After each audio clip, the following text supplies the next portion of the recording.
A je të apliku që një kohë gjatë në Upwork, për si të pa sukses? Në Upwork ka puna plot, por ju në gjitha prej tyre ja vlen me apliku. Që qysh mundesh me identifiku të në cilat puna me apliku edhe me asiguru veti punën e parë. Kur e ke ha profilin në Upwork, kemi thonë që është shumë e rëndësishme me i përditësu skills të tua edhe me i përditësu kategoritë. Në bazë të kategorive dhe skills, Upwork ka me të kategorizu në disa keyword që janë relevant në mënyrë që me të bëjë ty best match për puna specifike. Edhe ka me të rekomandu ty puna specifike në bazë të kategorive që ti ke zgjedhë dhe skillsave që ti ke shtu. Këto puna ti i shet të best match edhe të most recent, i gjenë tek Upwork homepage. Për me mujt me identifiku se cilën puna duhet me apliku dhe cilat puna duhet me shmang, është rëndësishme me ditë disa elemente. Shumë të rëndësishme që duhet me marrë parasysh kur të jenë në filtrim të punave. Në Upwork qatë sa është rëndësishme me apliku në për puna, është edhe e rëndësishme me ditë me filtru. Veçanërisht në aspektin që jemi shumë të limitum në koneksa, për me mujt me apliku për puna, duhemi me patjetër me vli koneksa, edhe në mujt i kemi vetëm 10 koneksa që i marim. Kështu që është shumë e rëndësishme me kanë strategjik në mënyrë se që shfrytëzojmë ata koneksa dhe çdo aplikim që na e bëjmë me qenë aplikim i cili shikohet, merret parasysh edhe me pas sa ma letë marrë deri te puna. Perfekt. Tash po e shohim që të best matches janë puna të cilat lidhen me ato skills dhe kategori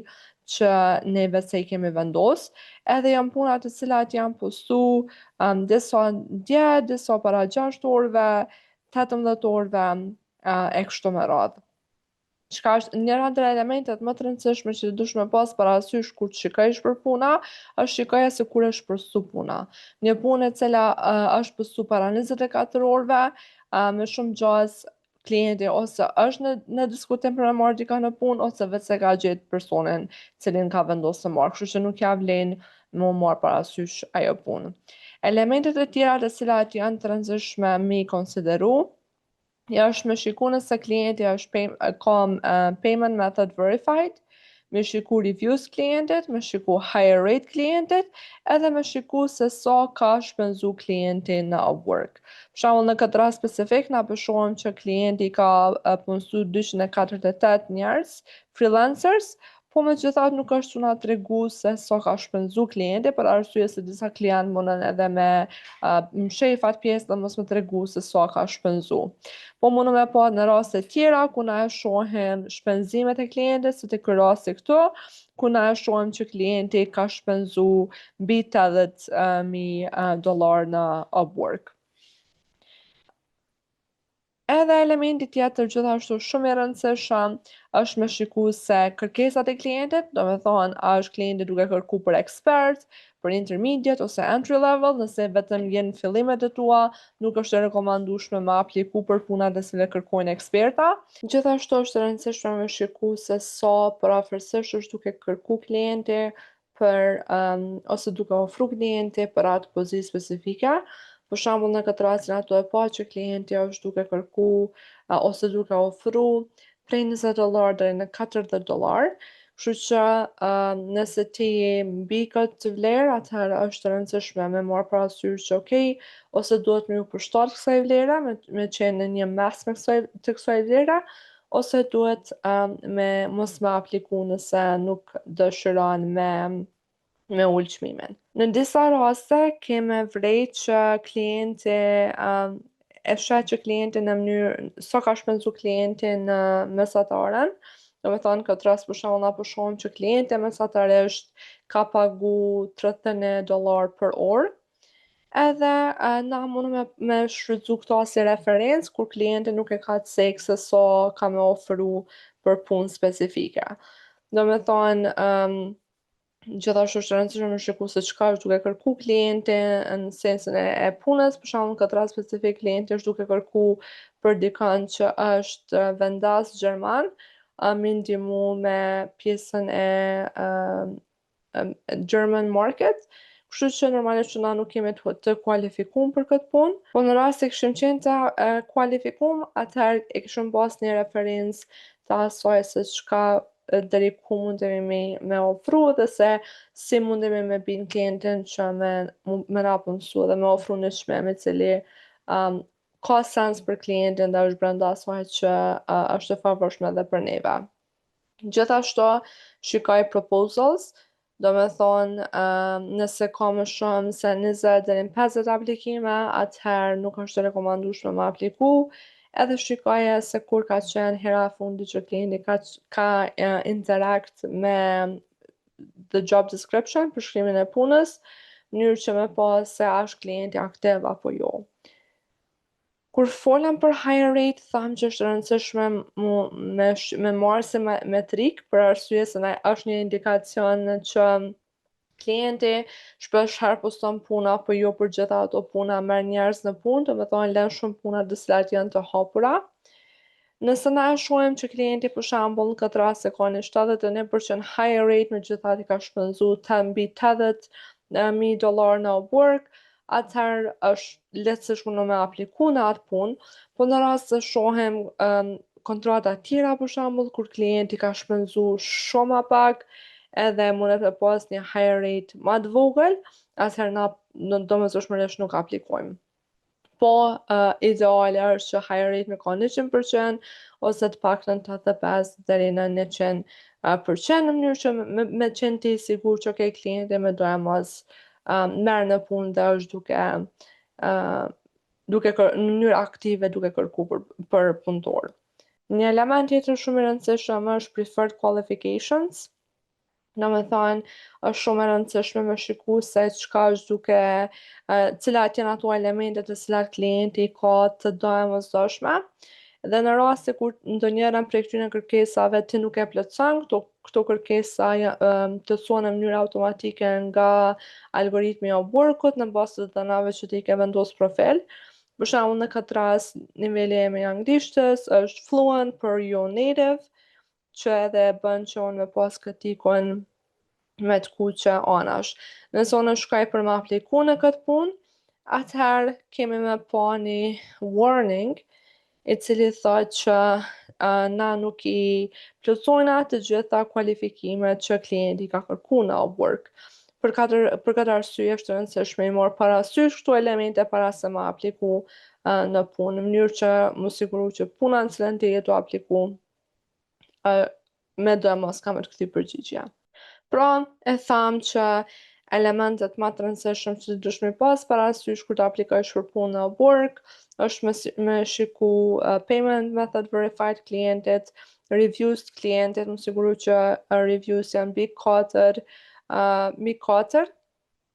në më thënë dhe rating të klientit janë mbi 4 prej 5-ve. Më shiku higher rate klientit, më shiku se sa ka shpenzu klienti në Upwork, më shiku se a është duke kërku për ekspert, çfarë nivelet e eksperiencës është klienti duke kërku, sa prafërsisht ai shpenzon në Upwork në bazë të orëve, do të thonë sa zakonisht ai pagun për orë në Upwork, edhe më shiku se sa propozime janë për atë punë, dhe mos më apliku në ato propozime që janë mbi 50 ose 20 deri në 50 aplikime. Edhe domosdoshmërisht mos më apliku në ato puna ku të cilat janë postu shumë amati, për shembull pranë 24 orëve ose më shumë se 24 orë, nuk është rekomandueshme me apliku në ato puna. Përveç best matches dhe most recent, puna mund është me kërku edhe në Upwork duke kërku në bazë të keywordve specifik, se cilin keyword që ti e ke shtu tek skillsat e tu që rekomandohet me shtu deri në 15, të gjitha ata mund është mi përdor për me lyp për puna në Upwork. Hajde për përdorim keywording Amazon FBA, që është një ndër keywordat në profilin tem. Edhe kjo është një mënyrë shumë e mirë për me gjetë për punë dhe ja u rekomandoj që me përdor këtë mënyrë nëse nuk keni gjetë diçka të favorshme të best matches dhe të most recent. Edhe shkojmë e i bëjmë filtrimet e nevojshme Do me thonë, e selektojmë të gjitha ato puna të cilat kanë më pak se 20 aplikantë, të gjitha ato puna në të cilat klienti është payment verified, edhe mundi me bë modifikime tjera sipas nevoja, për shembull nëse dëshiron vetëm punat të cilat kërkojnë për intermediate, ose nëse don një vlerë e minimale të çmimit për orë, për shembull për supozonat që na nuk po dojna me apliku në asnjë punë e cila e ka një çmim minimal në $20. Edhe mundemi me bë advanced search, ku mundemi me thonë që përfshi të gjitha punat të cilat i kanë njëra nga këto fjali, ose largoj të gjitha këto punat të cilat i kanë ndonjëra nga këto fjalë e kështu me radhë. Ose mundesh me kërku në bazë të skillsave, do me thonë po du më me tregu të gjitha ato punat që kanë këtë skill specifik. Momenti që ti i bën këto filtrime kanë të dalë të gjitha ato puna që përshtaten me to, është pikërisht e njëjta strategji si dhe më herët, çka është shumë e nevojshme për ty me kuptu, është që duhesh me qenë shumë strategjik në mënyrën që aplikon edhe me kuptu se çka po kërkon klienti për ty, prej teja edhe prej freelancerave. Do me thonë edhe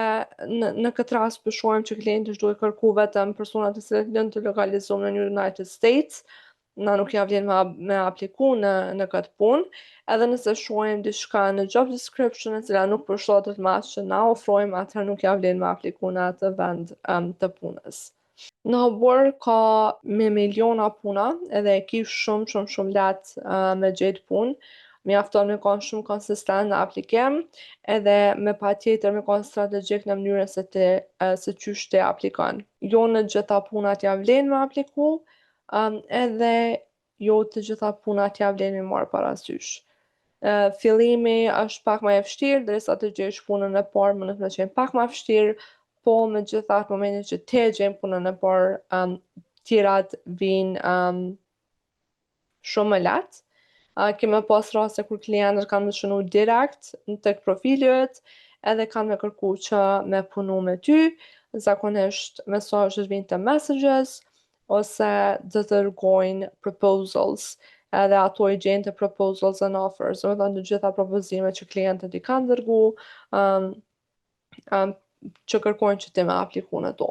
Momentin që ti bën këto filtrime për punë dhe vendos në atë në cilën ti don me apliku, më pas është shumë e rëndësishme se qysh e bën ti atë aplikim. Në videon e radhës ne kemi me diskutu ma gjërësisht se qysh me apliku në atë mënyrë që klienti jo vetëm me shiku profilin tënë, jo vetëm i zgju kurreshtjen, po me domos me të ftu edhe në punë.